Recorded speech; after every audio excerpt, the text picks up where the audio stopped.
முல்லைப் பெரியாற்றில் கால்வாய் கரைகள் அகலப்படுத்தும் பணி நேரில் ஆய்வு செய்த கம்பம் எம்எல்ஏ, விரைந்து முடிக்க அதிகாரிகளுக்கு அறிவுறுத்தல். பெரியாறு அணையிலிருந்து தமிழகத்திற்கு திறக்கப்படும் தண்ணீர் பெரியாற்றின் வழியே பல்வேறு இடங்களில் தடுப்பணைகள், மதகுகள் அமைத்து வாய்க்கால், குளங்களுக்கு திருப்பிவிடப்படுகின்றன.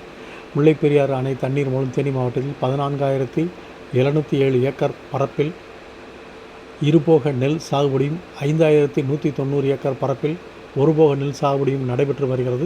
கம்பம் சுருளிப்பட்டி பெரியாற்றில் தொட்டன்மன்துறை தடுப்பணையிலிருந்து உத்தமுத்து கால்வாய் வழியாக தண்ணீர் திறக்கப்பட்டு விடுகிறது. இந்த கால்வாய் மூலம் கம்பம் வடக்கு பகுதி, அண்ணாவரம், காப்புதுப்பட்டி, அனுமந்தம்பட்டி, உத்தமபாளையம், அம்மாப்பட்டி வரை 2,500 ஏக்கர் விவசாய நிலங்கள் பயன்பெறுகின்றன. இந்த கால்வாய் கரைகள் பல ஆண்டுகளாக பராமரிப்பு மேற்கொள்ளப்படாததால் கரைகள் சேதமடைந்தன. மேலும் சில மாதங்களுக்கு முன்பு ஏற்பட்ட திடீர் வெள்ளத்தால் தடுப்பணை பகுதியும் சேதமடைந்தன.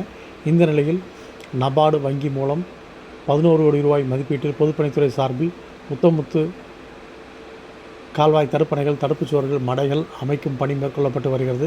இந்த பணியை கம்பம் சட்டமன்ற உறுப்பினர் ஜெகநாத் மிஸ்ரா நேரில் அதிகாரிகளோடு சென்று ஆய்வு மேற்கொண்டார். மேலும் முதல் போக பாசனத்திற்காக தண்ணீர் திறக்க தொடர்ந்து விவசாயிகள் வலியுறுத்தி வருகின்ற நிலையில் பணியை விரைந்து முடிப்பதற்கு அறிவுறுத்தும் வகையில் கம்பம் சட்டமன்ற உறுப்பினர் அந்த பகுதிக்கு சென்று நேரில் ஆய்வு செய்தார். மேலும் அதிகாரிகளிடம் பணி எவ்வாறு நடைபெறுகிறது என்பது குறித்தும், எவ்வளவு நாட்களில் பணிகள் முடிக்கப்படும் என்பது குறித்தும் கேட்டறிந்து விவசாயத்திற்கு பாதிப்பில்லாமல் தண்ணீர் திறக்க நடவடிக்கை மேற்கொள்ளுமாறு, பணியினை விரைந்து முடிக்குமாறு அறிவுறுத்தினார். இந்த ஆய்வின் போது கம்பம் சட்டமன்ற உறுப்பினருடன் பொதுப்பணித்துறை அதிகாரிகள் மற்றும் துறை சார்ந்த அதிகாரிகளும் உடனிருந்தனர்.